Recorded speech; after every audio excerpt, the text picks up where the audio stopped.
Buenos días a todos los amigos, estudiantes de medicina, profesores y miembros de la facultad y público en general que tenga la oportunidad de ver esta grabación que estamos realizando hoy, 9 de septiembre del 2008, al doctor Marino Blasini Rivera.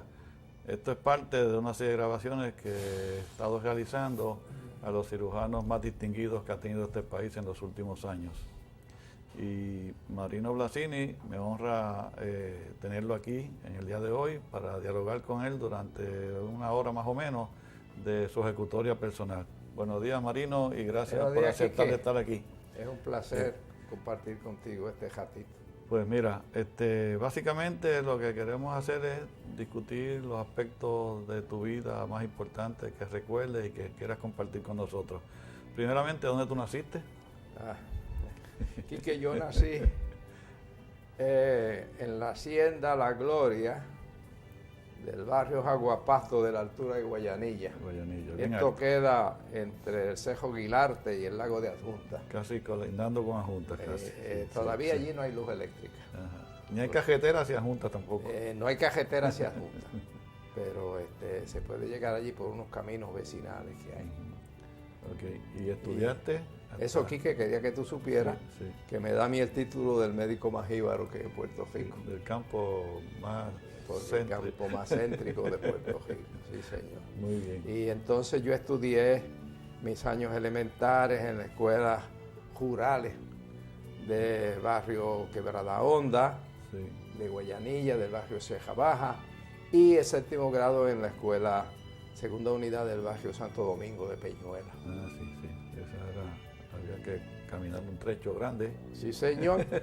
Había que caminar un trecho muy largo. Pero tú cogías pon de vez en cuando. Bueno, hay una historia lo más simpática aquí que es que yo descubrí casualmente que el tío tuyo, don Carlitos Vázquez, tenía su panadería cerca de casa, que yo te diría que cerca como a medio kilómetro de casa. Y entonces yo me levantaba bien temprano en la mañana, como a las 5 de la mañana, y llegaba allí y le ayudaba a envolver el pan. Y después él me daba pan hasta la escuela y yo le ayudaba a distribuir el pan en los vecinos hasta llegar a la segunda unidad de Santo Domingo. Muy bien. Y entonces terminaste allí séptimo grado. Terminé séptimo grado allí. Sucedió que papá y mamá se mudaron a Ponce, a vivir a Ponce. Y vinimos a vivir a Ponce, casualmente vinimos a vivir a un caserío. El caserío se llama La Barriada Portugués, en la calle Comercio en Ponce. Y a mí me asignaron ir a la escuela Grama, así se llamaba, en la calle Comercio, a octavo grado. Y hay una historia lo más simpática y fue que yo no sabía ni inglés, ni español, ni aritmética. De lo único que yo sabía un poquito era de carpintería, pero no me pude adaptar al sistema. Y yo me gradué de octavo grado con el raquítico promedio de 1.67, lo que no me permitió entrar a la High School de Ponce.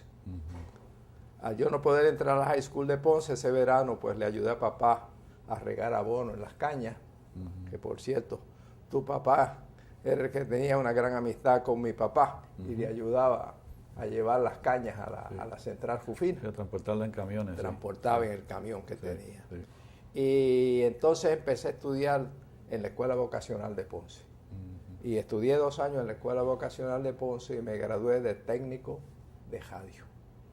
Mecánica de radio. Y fue una experiencia lo más simpática porque realmente por primera vez vine a San Juan y fui a competir en unas competencias que habían de las escuelas vocacionales de Puerto Rico y gané un premio que me otorgaron un bono de $25, lo que aquello para mí era grandísimo en aquella época. Exacto. Y empecé a trabajar en el País Radio Shop en la calle Méndez Vigo en Ponce. Y empecé ganándome $12 semanales. Nunca olvidaré aquel agosto cuando yo empecé a trabajar, cuando una tarde vi regresar de la escuela a mis compañeros de clase y me saludaron, y cuando me saludaron, según se fueron calle abajo, con ellos se fue, como yo digo, se fue mi vida y se fueron mis ilusiones y se fueron mis esperanzas. Y me sentí con deseo de llorar. Y cuando llegué a mi casa le dije a mi papá que yo quería volver de nuevo a la escuela. Tuve la suerte que había cambiado el sistema al 633. Y por lo que yo podía entrar a 9º grado, aún con mi pobre promedio. ¿Entiendes? Y cuando yo solicité, doña Herminia Vázquez, que era la principal, no me quiso aceptar. Me dijo, yo no te quiero aquí porque yo no quiero problemas. Entonces yo recuerdo como ahora que crucé el patio y fui donde don Diego Hernández, que era el director de la vocacional, y cuando yo le dije mis intenciones de seguir estudiando, él me felicitó y le dije, pero es que doña Herminia no me quiere allí. Y me dice, vente conmigo. Y lo que ellos hablaron yo no sé, pero me aceptaron a 9º grado. Y yo te diría aquí que yo aprobé el 9º grado con 4 puntos. Y terminé mi high school con 2 años y 2 veranos, con un promedio de más de 3.8. Ahí entré yo a la Universidad de Puerto Rico, vine a estudiar con una beca, en aquella época una beca de $25, la cual yo utilizaba pues para pagar el hospedaje. Un hospedaje en Río Piedras, lejos de la universidad. Había que caminar toda la calle Brombo hasta abajo, al barrio Venezuela. Sí. ¿Entiendes? Y dormíamos en 3 literas y me daban desayuno, almuerzo y comida. ¿Bien? Y entonces yo podía estudiar de noche, pero estudiaba en una tejacita que daba a la quebrada del barrio Venezuela. Lo que hoy es por allí pasa un expreso hoy. Y allí había pues mosquitos y había el ruido de los sapos y de todos los animales. Y entonces yo casi no podía estudiar. Y entonces yo le digo a mis hijos y le digo a mis amigos que yo fui el primero en robar luz en Puerto Rico. Porque yo me compré una bombilla de 150 watts y cuando todo el mundo se dormía yo quitaba la bombillita pequeña y ponía mi bombilla grande y yo estudiaba hasta la 1 a las 2 de la mañana. Y así fue. Y después la apagaba y la guardaba. Y yo sabía que tenía que estudiar porque me estaba jugando la vida. No tenía nada más. Mi papá era un hombre humilde, un hombre pobre, mi mamá también. ¿Tenías hermanos? Tengo dos. Tengo un hermano varón y 3 hermanas mujeres. ¿Tú eres el mayor? Y no, el mayor es mi hermano. Tu hermano. Que tú operaste de vesícula. Ah, sí. Okay. ¿Entiendes? Sí. Y tenía una hermana mayor, Ada, que fue tu maestra. Maestra de 6º grado, mía, sí. Exactamente. Sí. Y Ada pues trabajaba y me ayudaba. Sí, ella me ayudaba. Era una mujer muy querida y muy dedicada. Ella trabajaba 3 turnos. De 7 a 2:30, de 1 a 6 y por la noche enseñaba veteranos. También. Y pues de esa manera me ayudaba a mí. Y yo hice la universidad en 3 años y 2 veranos.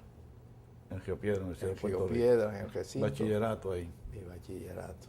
Ok. Y entonces, pues, en aquella época, pues, la universidad tenía unos arreglos con las escuelas de medicina en los Estados Unidos. Y, por ejemplo, la escuela que yo había sido asignado para ir se llama la Universidad de Maryland. Y allí iba a ir también el doctor Defendini, el doctor Miguel Pérez Arzola y yo.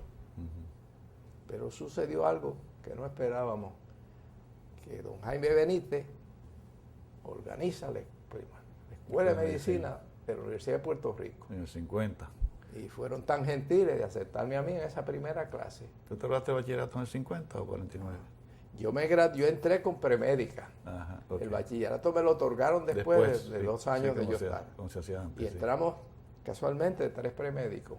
Entre los premédicos que entraron fue Paquito Cifre, que en paz descanse, Adán Nigaglioni, que tú conoces muy bien, y yo. Ajá, muy bien. Así que fuimos los 3 premédicos que entramos a la escuela de medicina. Okay. Y me gradué de la primera clase de la escuela de medicina. durante mi... Cuéntame algo de ese, ¿cómo escogieron esos 50 estudiantes? ¿Tú tienes historia sobre eso? Sí, ¿Cómo los escogieron? está lleno de historias. Fue lo más simpático porque no había comité como tal. No, eso no existía comité. Era la primera clase, eso era inventando la rueda allí. Estaba Harold Hinman, el decano. perdóname, estaba Jaime Benítez, el decano que teníamos, Harold Brown, y el que iba a ser decano. Y en día entre ellos tres escogieron a los 50 estudiantes. ¿Entiendes? Allí nos reunieron, nos escogieron. ¿Entiendes? Y entonces nos dieron beca a todos. Prácticamente todos teníamos beca. Y empezamos a vivir a la escuela de medicina tropical, pero la escuela no estaba todavía, los dormitorios no estaban disponibles. Así es que yo vivía en la casita de la fraternidad en Río Piedra. Las primeras semanas viví yo allí. Primero quizás mes y medio. Después la escuela de medicina tropical la convirtieron en dormitorio. Entonces te mudaste para San Juan. Exactamente. ¿Y terminaste los 4 años en San Juan, viviendo en San Juan? Terminé los 4 años viviendo en San Juan. Sí, señor. 4 años viviendo en San Juan. Hay una historia ahí, a ver si tú me confirmas, porque yo he escuchado decir que don Jaime Benítez decía que cuando escogieron a los estudiantes había uno que se llamaba Tiburcio. Y es José Tiburcio Medina, que don Jaime dijo, pues esta escuela tiene que tener un Tiburcio porque es un nombre del campo, de jíbaro del campo. Bueno, pero no fue con Tiburcio, se fue con otro, porque sucede que Tiburcio cuando empezó en la clase conmigo, decía, yo me llamo José T. Medina Tolinchi. Ocultaba el Tiburcio. Y como yo, en mi vecindario allá en la Jaguapasto, había un señor que se llama Tiburcio Tolinchi. Yo le dije, oye, pero tú quedas familia de un Tiburcio Tolinchi. Y dice, ese es mi abuelo. Y yo, pues, entonces esa T tuya es de Tiburcio. Sí, y fui yo el que le descubrí la T de Tiburcio. Y después le llamaban Tibu. Y tú sabes que él se estudió radiología. Sí, tiene un... Gracias a Dios se convirtió en un prominente radiólogo. Sí, está muy bien y físicamente está económicamente muy bien también. Muy bien, le ha ido muy bien y tiene casualmente una de sus hijas es radióloga también. Pues que durante la estadía en la escuela de medicina ocurrieron cosas muy simpáticas. Éramos un grupo pequeño, muy querido, muy íntimo entre nosotros. Por alguna razón éramos bien íntimos, muy amigos. Y fue una cosa lo más simpática porque el mejor estudiante de la clase, que vino de Mayagüez, pues al mes se retiró. Parece que la presión fue mucha y se retiró. Y los demás pues nos quedamos ahí pasando los tropiezos de una primera clase. Tenían que probar que eran buenos estudiantes porque era primera clase y que se acreditara la escuela, ¿no? Tú sabes que el curso de anatomía todo era en inglés. Sí, exacto. No es como ahora. En aquella época todo era en inglés. Anatomía era un maestro americano, el doctor Novak, había otro maestro en inglés. Todos eran en inglés. Y habían 3 cirujanos de Puerto Rico que eran asistentes. El doctor Axmayer, el doctor Licha y el doctor Meyer. Y el doctor Beltrán, 4. Juan Beltrán. Eran los 4 que asistían. Y allí nosotros pues lo pasamos muy bien. Teníamos una cafetería donde una señora de nombre Saldaña, Cecilia Saldaña, era la dietista y se ocupaba muchísimo de nosotros. Y había unos cuantón de cuentos e historias sobre las comidas nuestras que pasaron. Y cuando yo decía a los muchachos, yo era el presidente de la clase los primeros 3 años. En el 4º año yo pasé a ser presidente de la Asociación de Estudiantes. Y Máximo Levín asumió la presidencia de la clase graduanda. En el 2º año fue un cuento muy simpático porque yo me le presenté a don Jaime Benítez. Y esa tarde estaba don Jaime Benítez practicándole béisbol al hijo, a Jaimito. Y yo cogí un guante y me fui a coger bolas con él y después me dice, ¿qué tú quieres? Y yo le digo, Jaime, nosotros ya vemos 2 clases allí. Habíamos más de 50 cerca, más de 100 estudiantes. 100, ajá. Y nosotros no practicamos ningún deporte. Y es necesario que practiquemos. Y hemos descubierto que la Guardia Nacional tiene un parquecito que se juega softball. Pero nosotros no tenemos equipo. No tenemos guantes, no tenemos bate, no tenemos nada. Y me dice él, ¿y como cuántos son ustedes para eso? Bueno, yo he contado que por lo menos 18 o 20 somos. Estamos disponibles para jugar. Pues mira, mañana tú te puedes ir con ellos donde Felicio Torregrosa. Yo voy a llamar a Felicio para que él le dé a ustedes todos los guantes que ustedes necesiten, las bolas que necesiten, los bates y los uniformes. También, con uniforme y todo. En aquella época, él podía tomar esas decisiones sin mucha burocracia. Sí, sí, sí. ¿Entiendes? Sí. Y así se hizo el equipo. Y nosotros empezamos a jugar y nos entretenían. Yo pichaba softball. Sí. Y en una ocasión, pues, fue lo más simpático porque el pitcher de la Guardia Nacional era un muchacho Sostre que había jugado béisbol.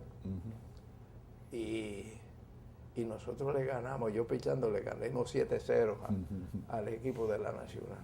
Y cuando entrábamos a la cafetería, pues, era un desorden porque me traían a mí en hombro, a grito limpio, y la pobre dietista no encontraba qué hacer con nosotros para ponernos orden. Y así fuimos nosotros a San Sebastián. Jugamos una vez con el equipo de Leyes que estaba invicto. Esa vez no piché yo, pichó Gilberto Rodríguez, que está urologo en Ponce. Sí, urologo. Y Jaime Benítez, como simpatizaba con nosotros, pero como era abogado, simpatizaba con el Colegio de Leyes. Sí. Así es que tenía un conflicto de intereses. Sí. Y se sentó allí. Y nosotros le ganamos, le rompimos el invicto al Colegio de Leyes. Y aquello fue una fiesta. Sí. Y así nosotros lo pasamos muy bien. Mira, ¿cuántas mujeres había en esa primera clase? En esa clase habían 8 mujeres. 8, era bastante. 8 mujeres, todas muchachas muy brillantes. Una de ellas, desgraciadamente, pues murió. Ella, durante el internado, sí, pues decidió con su vida. Sí. Y murió. Otra de ellas no practicó medicina nunca. ¿Entiendes? Y las demás, pues practicaron como pudieron. Muy bien. Y eso fue en el 54. Eso fue en el 54. Y la mayor parte de ellos fueron médicos dedicados a la medicina general. Sí, sí, sí. Con excepción de Caleb González, que se fue a oftalmología. Sí. Yo fui el único que me entré en cirugía. Adán Nigel en gastroenterología. Adán Nigel se fue en gastroenterología. Eugenio López, medicina interna. Sí. Y así cada uno de ellos. Porque Luis Rodríguez Negrón, que es urólogo, pero él estuvo muchos años, como 10 años en medicina de familia. Ajá, y después fue que entró a urología. Sí, sí. César Cintrón, que se hizo ortopeda, fue lo mismo. Ajá. Muchos años de medicina general primero. Y hay uno de ellos que es muy simpático, que se llama Pedrito Rivera, que es de San Sebastián. Pedrito es un tipo, un personaje, porque a Pedrito le encanta bailar. Y él viene aquí en Navidades y se va a San Sebastián a bailar. A bailar, chicos. Se amanece bailando. ¿Vive en Estados Unidos? Vivía en California, ahora estoy viviendo en uno de los pueblitos cerca. Pero viene, estuvo casualmente aquí para la convención estos días. Estuvo para la convención. Hizo medicina de familia allí y le ha ido muy bien. Tiene 2 hijos, ninguno estudió medicina. Él hizo buen dinero allá, hizo una fábrica y los hijos administran la fábrica que tiene allá. Bien. Entonces, por el 54, ¿fue que comenzaste internado dónde? Empecé el internado, recuerda que la escuela de medicina, el hospital escuela era el hospital municipal de Santurce. Para la 22, sí. Donde hoy queda allí, para recuerdo de todos, el Museo de Puerto Rico, que es el único edificio que queda, que era el de cirugía. Sí, los demás desaparecieron. Sí. Allí había un edificio de obstetricia y ginecología, uno de pediatría, uno de medicina interna, uno de enfermería, uno de administración, etcétera. y residencia de enfermeras, etcétera, había de todo. Sí. Y allí hice yo mi internado. Era un internado rotatorio, fuimos 8 internos que internamos allí, 8 graduados de la escuela que internamos allí. ¿Entiendes? Y fue con la facultad de la Escuela de Medicina de nosotros. ¿Entiendes? Y con una facultad, con todo el respeto de la facultad moderna, pero aquello era una joya de maestro. Sí. Después yo te puedo mencionar aquí que en medicina interna don Jurico Díaz Rivera, Sí. aquel hombre era no solo era un hombre prominente en la medicina interna y la cardiología, sino un maestro que sabía enseñar, que le gustaba enseñar.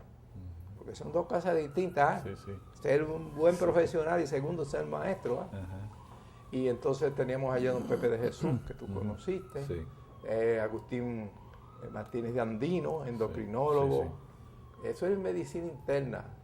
Ernesto Marchán, un grupo de maestros exquisitos. En cirugía estaba Noya Benítez, ¿no? En cirugía estaba el doctor Noya, el doctor Fran Jafucci, Después. el doctor Pepe Licha, el doctor Busquets, Ajá. el doctor Gumercindo Blanco, que después se fue para los Estados Unidos, Exacto. el doctor Adams, que también se fue para los Estados Unidos. Ujú. ¿Entiendes? Y en aquella época que hacíamos, no sé si tú viviste esa época, pero la época que yo viví, tuvimos que hacer ortopedia.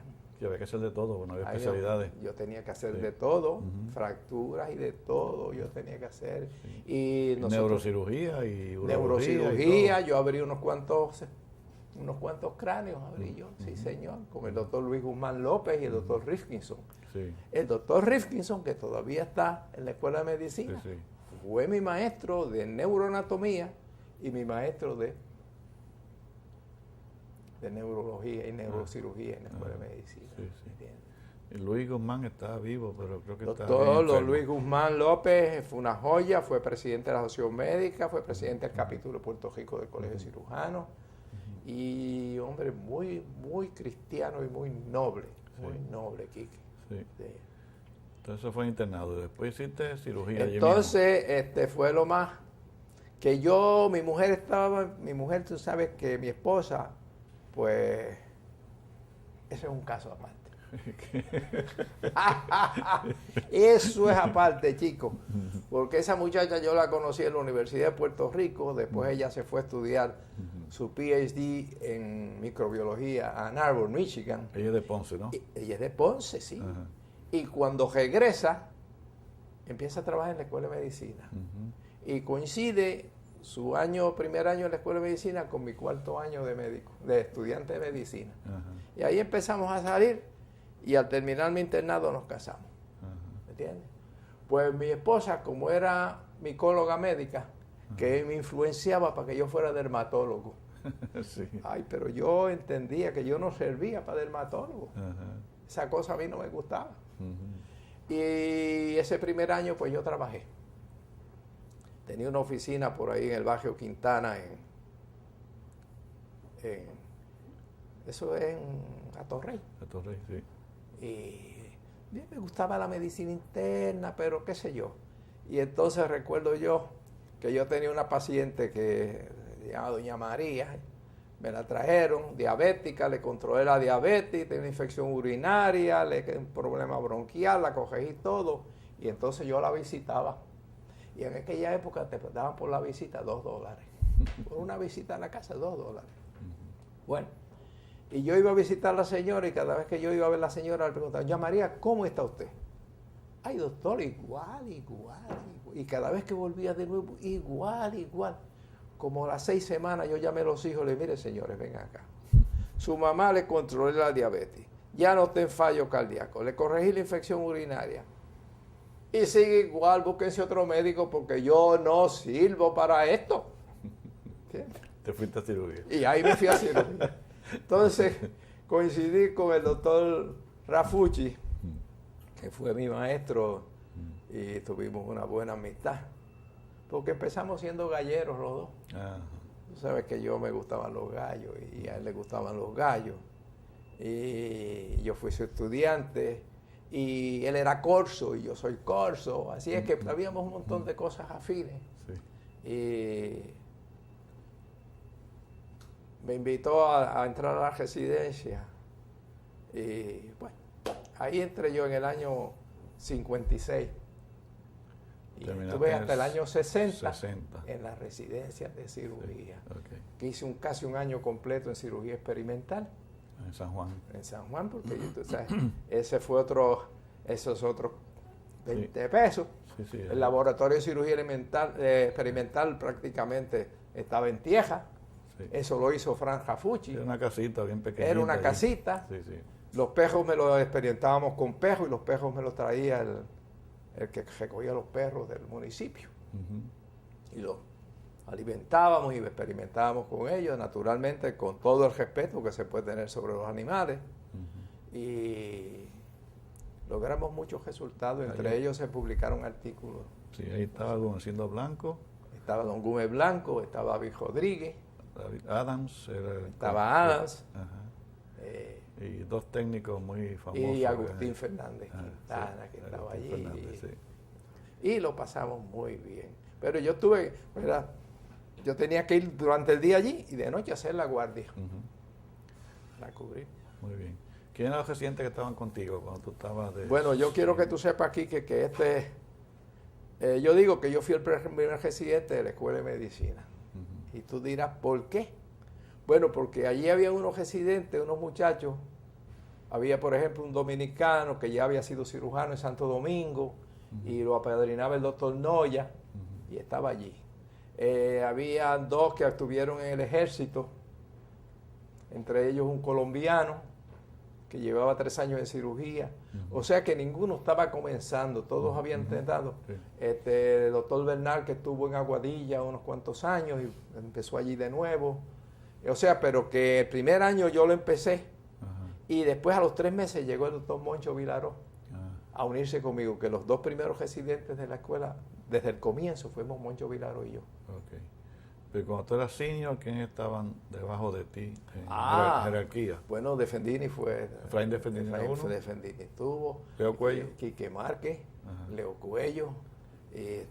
Mirta Vázquez también. La doctora Mirta Vázquez también. Sí. Hubo un grupo lo más. Y entonces ahí terminaste en el 60. Terminé en el 60 y fue lo más interesante. Ahí fue que la escuela se mudó para Río Piedras. La escuela se muda para la escuela. Rafucci quería que yo me fuera a Minnesota a seguir cardiovascular. Sabes que él tenía unas conexiones. Sí, exacto. ¿Entiendes? Los cuentos de Rafucci eran únicos, déjame decirte. Rafucci era un individuo que según era de brillante, era de buen maestro, pero era muy exigente. Muy exigente. Y no toleraba nada que no fuera ahí por el libro. ¿Entiendes? Y entonces yo no pude irme a Minnesota porque en eso murió mi suegro. Y las condiciones no eran las más óptimas para yo dejar mi familia. Y déjame decirte, para mí, mi profesión yo la he querido mucho, pero por encima de todo también mi mujer y mis hijos y mi familia. ¿Tienes 2 hijos? Tengo 2 hijos. 2 profesionales. Los 2 profesionales. Y Quique, yo te digo que mis 2 hijos son médicos y tú puedes darle crédito a mí, no, a mí, mi esposa. Porque ella supo respetar mi profesión. Me supo respaldar a mí en mis momentos difíciles. Cuando yo no llegaba a mi casa, cuando yo no aparecía, cuando yo la dejaba plantada, ¿entiendes? Ella siempre buscaba una excusa para cubrir mi ausencia. ¿Te fijas? Y ella fue responsable de que mis 2 hijos estudiaran medicina. Además, ella fue maestra de la Escuela de Medicina por tantos años. Tú sabes que ella fue maestra hasta el 1986, cuando se retiró después de más de 40 años. Y uno de mis hijos, pues, oftalmólogo, especializado en glaucoma. Y mi hija que hizo medicina interna, que está también por ahí. Están los 2 aquí en Puerto Rico. Viendo sus pacientitos.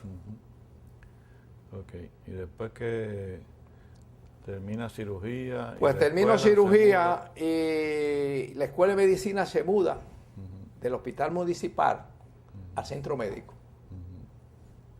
Y entonces yo me quedo en el hospital municipal. Y cuando ¿Y el jefe acá quién se quedó?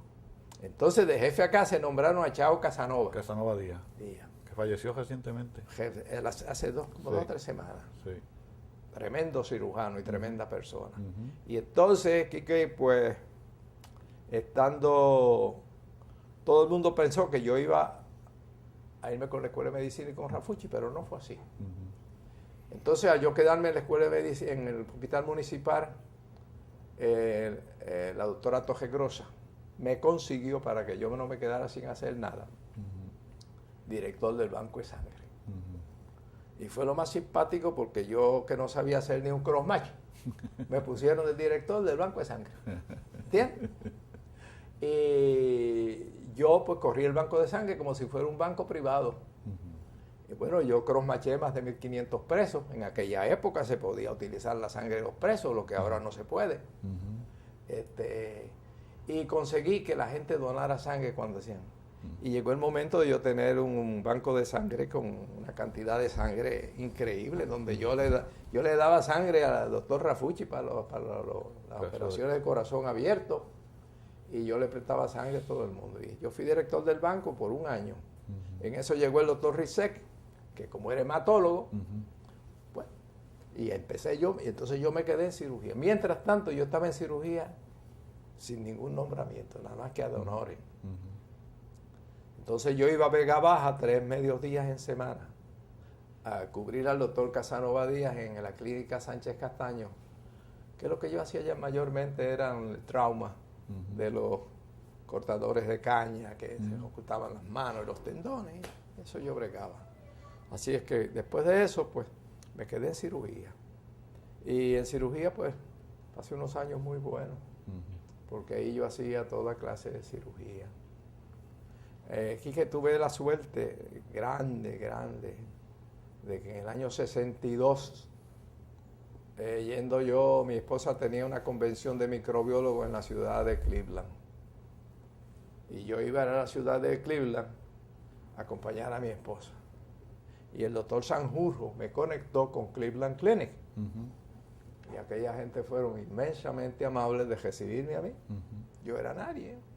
Me recibieron con muchísimas atenciones. Y allí yo estuve una semana completa y aprendí de ellos, mirando por encima del hombro, a hacer las vagotomías con drenaje. Antes de eso, en Puerto Rico, lo que se hacían eran gastrectomías para úlceras. Sí, subtotales. Y aquella cosa a mí me entusiasmó tanto, que cuando yo vine a Puerto Rico, quise hacerla.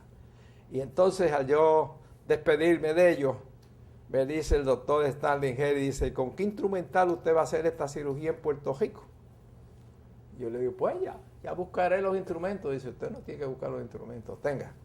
Y allí me regaló una bandeja preciosa, que todavía la conservo, de todos los instrumentos para yo hacerlo. Mira qué amabilidad de esa gente. Después publicaste unos artículos sobre eso, ¿verdad? Sí, no, porque entonces al yo venir a Puerto Rico, y la clase médica y principalmente los gastroenterólogos enterarse de que yo estaba haciendo esa operación, empezaron a mandarme pacientes. Hubo veces de yo hacer 5 y 6 vagotomías en semana. Entonces, los primeros 20 años yo pude recoger 300 casos, Quique, los cuales pude hacer una publicación de eso, y recibí el privilegio que de Mayo Clinic me invitaron a ir de visiting professor. Y en Cleveland Clinic en otra ocasión también fui de profesor visitante, y la Universidad de Múnich también, y yo presenté mis casos, mi serie allí, ¿entiendes? Era una serie lo más interesante, con los resultados bonitos. Y tú traías algunos invitados para el Colegio Cirujano de Alemania y de Cleveland. Bueno, yo cogí los boards de cirugía en el año 62. Y por circunstancias de la vida fui el primero en aprobarlo, ¿verdad? Tú sabes que fue una cosa muy interesante porque la parte oral del board yo la fui a coger a Johns Hopkins, en Maryland. Cuando yo llegué allí, en aquella época se echaba unos 7 o 8 horas viajando porque no había los jets de ahora, así es que imagínate. Y yo fui con mi esposa. Yo llegué allí más asustado que una cucaracha en un baile de gallina. Yo estaba asustado, pero a ver, imagínate tú. Mi primer viaje a los Estados Unidos. Y hablando mi inglés, mi inglés, jíbaro de aquí. Y yo me examinaron allá dos prominentes cirujanos en cada grupo, ¿sabes? Que eran 6. Sí, sí, sí. Y cuando yo llegué a Hopkins, la entrada de Hopkins, yo no sé si tú has ido a Hopkins, tiene una estatua de Cristo que mide como 10 pies en mármol. Y cuando yo lo miré así, le dije, oye, aquí está este jíbaro, tienes que ayudarme, porque tú sabes que estoy perdido. Bien. Y me pareció ver un Superman.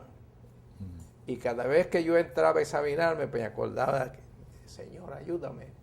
Y me ayudó a pasar los exámenes. Fue una cosa, yo recuerdo que yo estudié muchísimo para eso, no hay duda. Y yo revisaba las laminillas de patología del Instituto de Patología Nacional, que mi esposa me consiguió. Y siempre fallaba, como a las 2 o las 3 de la mañana, cuando ella me ayudaba a revisarla, una pancreatitis hemorrágica. Y cuando allá ponían laminillas antes, era de laminilla, para microscopio, grosé, todo. Y cuando aquel individuo me pone aquella laminilla, yo me sonreí. Y me dice el americano, ¿y por qué usted se sonríe? Y yo digo, porque esta yo la fallo en mi casa todas las mañanas. Aquí no lo va a fallar. ¿Qué es eso? Una pancreatitis. Ok. Y así fue. Y fue una experiencia muy simpática. De ahí, pues, estuvimos en Washington, de ahí regresamos a Filadelfia, donde unos amigos, y estuvimos 5 días con los amigos. Y de ahí vine a Puerto Rico. Y en el año 64 me iniciaron como fellow del Colegio de Cirujanos. Okay. Acá en Puerto Rico. ¿Y presidiste el colegio también aquí? ¿En qué año? ¿Colegio de Cirujanos Americanos? Yo presidí el capítulo de Puerto Rico en el año 74 al 75. Y cuando yo fui presidente, traje el Cleveland Surgical Society completo, en pleno, a Puerto Rico, y participaron con nosotros en esa convención. Una convención preciosa, una convención de 5 días, te cuenta, que no es como ahora que se hace de 2 días. Sí, se ha reducido ahora. 5 días, una cosa increíble, ¿entiendes? Y venían ellos porque disfrutaban del viaje, disfrutaban del estadía en Puerto Rico y las atenciones que teníamos nosotros con ellos, porque todos los recibíamos muy bien. Entonces después yo seguí en el municipal, como tú sabes. Y ahí yo, entre las cosas que aprendí a hacer fueron yo hacía cirugía de portocabales para niños. Pero nunca fui feliz con eso, porque una cirugía difícil. No solo era, yo la hacía bastante cómoda porque yo aprendí a hacerla experimentalmente, y la aprendí con Rafucci y demás, pero los resultados no me gustaban. Sí, es verdad. Y entonces aprendí a hacer lo que se llama el procedimiento de Tanner, que es la devascularización, y hice un número de ellos. Tan es así que llegué a hacer como 30 pacientes de eso, con unos resultados rarísimos, pero bueno. Y estuve en Santo Domingo, en un congreso presentando eso. Casualmente que el doctor Cepa, famoso cirujano de hígado de allá de Miami, pues estuvo conmigo y se sorprendía de que esos casos tuvieran esos resultados tan bonitos. ¿Entiendes? ¿Cuánto tiempo fuiste jefe de cirugía municipal? Bueno, primero yo fui director del programa. Y después yo fui del año 86 al 89, 3 años nada más. Y en el 89, pues yo me retiré. De allá del municipal. Me retiré como jefe. Sí, porque sucedió que pues, había habido cambios. Y es que era difícil, que tú mantener un programa de residencia con las exigencias del Resident Review Committee en un ambiente como el municipal, con los respaldos económicos que tiene. Tú no tienes investigación, tú no tienes publicaciones, un montón de cosas. Y encima de eso, pues los médicos que se nos graduaban, tremendos cirujanos que graduamos, pero por algunas razones, pues no aprobaban los bonos. Y bueno, cuando en el 89 el programa, porque yo en el 86 logré que se nos acreditaran el programa, y en el 89 cuando me consideran de nuevo, me dicen, bueno, es que el porciento que han aprobado los BOAR no es suficiente para darle la acreditación. Entonces yo, en aquella época el alcalde era Héctor Luis Acevedo, y él me pidió a mí que yo aplicara de nuevo para una reconsideración. Yo dije, no, eso no existe reconsideración. Lo que puede existir es un programa nuevo. Y como hubo un desacuerdo entre él y yo, pues yo le dije, mira, aquí está su posición. Y le recomendé al doctor Echenique para que fuera jefe. Sí. Y entonces yo me quedé de facultativo. Pero el programa nunca se restableció, ¿no? No se restableció. No. Y podría restablecerse ese programa con un programa nuevo. Sí. Tuve la intención, Quique, de hacer un programa jíbaro. Pero mi lealtad al board de cirugía y al American College of Surgeons y a las instituciones de reconocimiento no me permitieron hacer Sí, eso. los muchachos se quedarían incompletos también porque no entrarían al sistema si se quieren ir a Estados Unidos o hasta sus especialidades, sí, sí. Ahora hacen falta cirujanos, ahora quizás la época esté madura para crear otro programa. El otro día conversé con una de las personas que tiene que ver con el tribunal y demás, y no lo aceptarían. Sí. No lo aceptarían porque ellos pretenden que tenga certificación de... Sí. No, tiene que estar acreditado completo. Y no puede por el ser. Residency Review Committee, que de nuevo ahora las residencias son mayores que cuando tú estabas. Yo le dije una vez a un americano que hablamos sobre esto, un individuo del board allá, el doctor Griffin, que tú conociste, fue amigo tuyo, que yo pretender participar de ese programa era como yo querer jugar béisbol de Grandes Ligas con el equipo AA de Junco. Exacto. Sí. Que las oportunidades que yo tenía de ganar eran ninguna. Sí, es verdad. Y él lo entendió. Y después regresaste a la escuela de medicina, entonces, ¿no? Bueno, no, yo me mantuve siempre como facultativo de la escuela. Acuérdate que los muchachos jotaban los estudiantes y yo los recibía a ellos y los tenía en el municipal. Y yo hacía unos rounds que llegaron a ser famosos porque yo empezaba los rounds los jueves a las 3 de la tarde y terminaba a las 8 de la noche, donde veíamos todos los pacientes del hospital. Y los disfrutábamos muchísimo. Y siempre me mantuve, y no fue hasta que la escuela adquirió el departamento de cirugía bajo la administración del doctor Lojo, que entonces yo me fui a la escuela, directamente a la escuela todo el tiempo. Y todavía estás allí, ¿no? Todavía estoy allí. Disfruto muchísimo, comparto con los residentes, hago cirugía mayormente en el oncológico, pero una cirugía, una práctica limitada. Sí. Porque por muchos años estuviste en práctica privada, en casi todos los hospitales de San Juan, ¿no? Yo estuve en práctica privada en todos los hospitales de San Juan. Yo fui director de cirugía del Hospital del Maestro por más de 15 años. Sí, allí yo tuve una práctica gigante de cirugía. En una ocasión,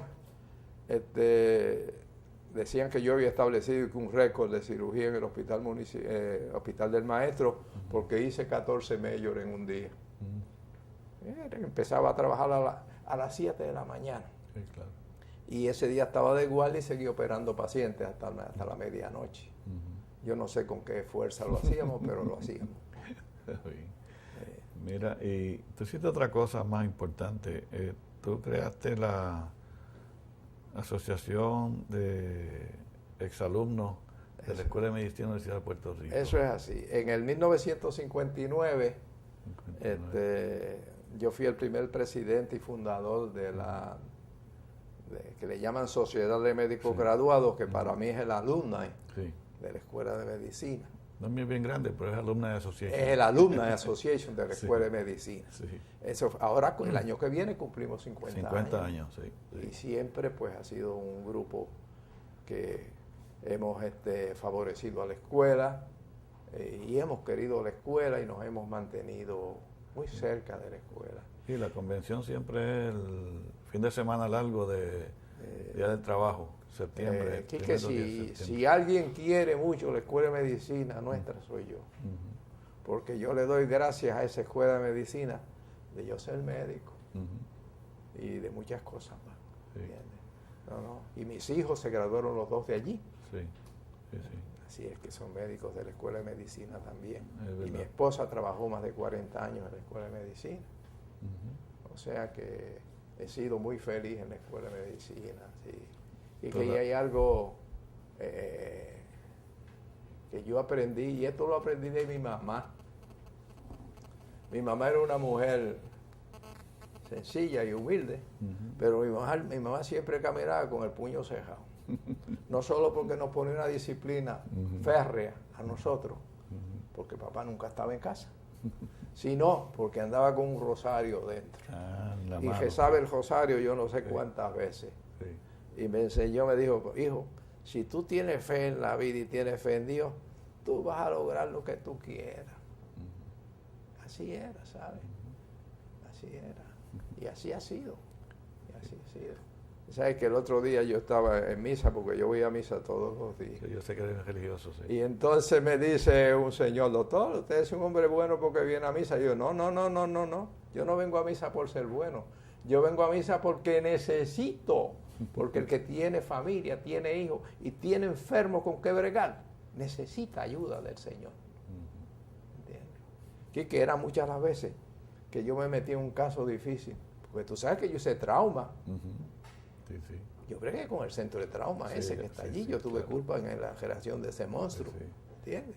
Es un monstruo de grande. Y publicaste artículos también sobre la incidencia de hepatitis y SIDA en los pacientes traumatizados. ¿Te recuerdas? Exactamente. Sí, sí.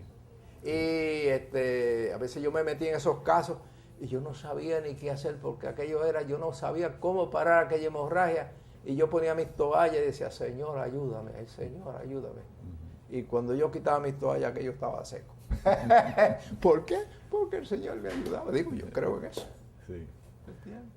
Y ahora mismo todavía sigues en la escuela de medicina. ¿Y vas los jueves a la actividad educativa? Yo voy y todas todos estas los cosas? jueves a la actividad educativa. Yo veo los miércoles en la tarde pacientes, en la práctica intramural.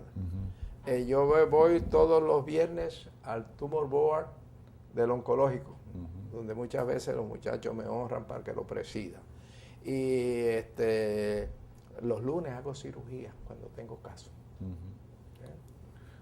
¿Los residentes te ayudan o estás solo allá? A veces me ayudan, porque es que hay pocos residentes ya aquí que Ah, sí. ya no es como antes, hay muy pocos. Sí. ¿Sabes que ahora solamente tenemos prácticamente 4 residentes de cirugía general 4 o 5 que terminan al año. Sí. al año? Y es la residencia única que hay en Y la Puerto Rico. residencia única en Puerto Rico, porque las demás se perdieron. Ujú. Se perdieron. Es un problema que tenemos ahora, de falta de cirujanos. Una increíble. No, y que cirujanos generales, como éramos nosotros, ya no existen. Porque nosotros, yo hacía, tú sabes que yo hacía de todo, desde un cuello, un esófago, yo hice cirugía de corazón, Quique, durante 4 años. Cuando el centro la Escuela de Medicina se mudó del municipal al centro médico, el municipal se quedó huérfano de cirujano cardiovascular. Y yo tenía que hacer toda la cirugía de corazón. ¿Bien? Hasta que llegó Defendini. Cuando llegó Defendini, que me invitó a formar parte con ellos, no, Efraín, déjame con mis tripas acá y con mis vesículas y sigue con tu corazón. Sí. Y ahora, ¿cómo tú has visto? Bueno, me has mencionado que hay menos residentes que antes. Las guardias son más espaciadas también, ¿no? Sí. Tú hacías guardia en ese un día, ¿no? Bueno, Cuando yo estaba hacía en guardia. municipal. Cuando yo entré a la residencia y pregunté el turno mío de guardia, yo dije, un día sí, un día no. Y me dice el doctor Rafullín, un día sí y el otro también. O sea que estábamos de guardia prácticamente siempre. O sea, guardia un día sí, un día no. Pero cuando me necesitaban tenía que estar allí. Claro. Sí. Y de ahora no, ahora tan cómodo el espacio, porque necesitan espacio para su... Cada cuarta noche está ahora. La cuarta noche y solamente 80 horas semanales y muchas vacaciones, y le dan vacaciones por enfermedad y le dan vacaciones cuando las mujeres tienen que están embarazadas y tienen que dar a luz y todas esas cosas. ¿Y cómo tú has visto el efecto de esas 80 horas? ¿Tú crees que ha sido bueno o neutral o malo o qué cosa? Yo lo he mirado siempre negativo, desde el punto de vista de que ellos están expuestos a menos cirugía, a menos pacientes. Segundo es que no hay continuidad. Por ejemplo, ellos operan un paciente y alguien lo sigue. No ven la evolución No ven postoperatoria. la evolución y Sí. no ven. ¿Bien? Sí. Y eso no es bueno para ellos. ¿Bien? Y cuando van a práctica privada tienen que hacer ellos solos que vean eso, ¿no? Luego la, tiene la medicina moderna, tú sabes que es otra cosa. Ahora aquí que hay una cosa que no sé si yo te la he mencionado. Cuando yo empecé a estudiar medicina aquí, que la medicina era un sacerdocio. Hoy le llaman la industria de la salud. Y ese nombre no se lo pusimos los médicos. El enfermo iba a ser, era un paciente, ahora dicen que es un cliente. El médico ya no tiene nombre, lo que tiene es un código, un número, y el enfermo lo que tiene es un código. Las enfermedades código, los procedimientos código. En los hospitales los médicos no mandamos nada. Quienes mandan son las compañías aseguradoras. Y el enfermo, a veces lo vemos como un enemigo potencial para que nos demande y se nos quede hasta con los nietos. Es una amenaza latente. Sí. Eso es así, Quique, y es penoso. Es penoso porque la relación médico-paciente está siendo afectada, muy afectada. Sí. Ese paciente que en lugar de uno aceptar que le pregunta a uno sobre condición, ya uno asume una posición defensiva. Porque ahora el paciente naturalmente tiene el internet y tiene un montón de facilidades para tener conocimiento sobre su enfermedad y sobre los procedimientos que se le deben hacer. Sí. Y tiene legítimo derecho de preguntarte. Claro. Pero nosotros no lo debemos ver como una amenaza, sino como que participe con nosotros y darle participación, invitarlo a que se nutra más de conocimiento y participe en su enfermedad. Sí. Marino, ¿y qué te dedicas ahora que estás trabajando, pero más reducido? ¿Qué hobbies tienes o cómo inviertes tu tiempo para mantenerte bien? Bueno, yo nunca he dejado la lectura. Quique, algo que no he podido aceptar son las computadoras. No has podido Yo reconocer. las odio, No he podido porque a reconocer. mí me encanta la lectura. Ajá. Yo tengo mi estudio en mi casa y yo te leo, te recibo mis journals, yo te leo mis journals, yo te estudio mis libros, yo te compro libros nuevos. Me encantan los libros. Además de eso, te leo otros libros de literatura. Sí, sí. Me encanta leer. De otros temas, sí. Sí. Y uno de los hobbies que he desarrollado desde que tengo mis nietos es la cocina. Me he convertido en un chef Qué bien. de cocina. Yo cocino muchísimo. Me encanta, tengo mis propias recetas. Dicen que cocino muy bueno. Y lo que no hago son postres. Porque yo las calorías no me gustan. Muy bien. Y entiendo que tanto Gladys como los dos hijos y tú están bien físicamente, ¿no? No pasa ninguna enfermedad, ¿no? No tienes nada, ninguna enfermedad. De lo único que yo padezco es de hambre. No, Quique, pero hace como 7 meses que cometí un error grandísimo y fue que yo tengo una finquita en Gurabo y me olvidé de los años que tengo. Quique, ya yo cumplí 80 años. Ok, muy bien. A las muchachas se lo niego, ¿ves? Pero cumplí 80 años.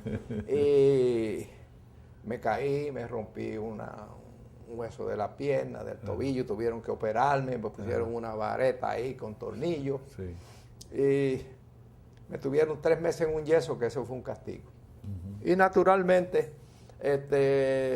tuve un problema de antibióticos y rebajé como 30 y pico libras, de los cuales me alegro, Sí, porque tú sabes que tengo mi cardiólogo y cuando voy donde él el otro día, cuando me pesa, dice, está en un peso perfecto, no gane una libra más. Yo no pienso ganar más libras. Está bien. Ya no juega gallo, ¿no? No, los gallos los dejé Ya dejaste eso. porque le cogí miedo a la gallera y a los galleros. Muy bien. Es mejor estar tranquilo en la casa, ¿no? Tranquilo, sí, y comparto mucho. Y tengo un apartamentito en Río Mar, una villa allí donde, frente al campo de golf, pero yo no juego golf, yo no juego tenis. Sí, Yo lo único que hago es sentarme a leer allí y a oír música. muy bien. Y Pues, allí lo Marino. disfruto muchísimo y descanso. Pues Marino, me imagino, estoy seguro que tiene una vida bien interesante, bien fructífera, bien productiva, con una familia extraordinaria y Gracias a goza Dios. de una perfecta salud, así que te deseo mejor de los éxitos, que sigas bien de salud por mucho tiempo más. Gracias por estar aquí con nosotros. Gracias, Quique. Sí, pues cuídate, Muchas gracias. que sigas bien, sí. Gracias. Adiós. Adiós.